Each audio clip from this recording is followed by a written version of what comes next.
Неопходно е отварање на дневен центар за деца со посебни потреби. Потребно е да се достави проект за истиот, така како можна локација е предложен просторот кај касарната.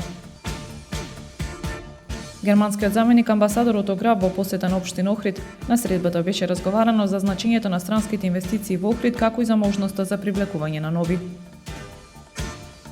Одржана јавна трибина за презентација на проекти и идеи од областа на образованието, детската и социјална заштита, презентирани дел од проектите во овие области.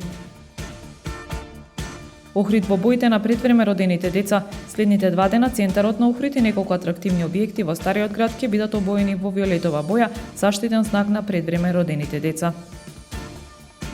Времето утре променливо облачно со услови за слаб локален дожд.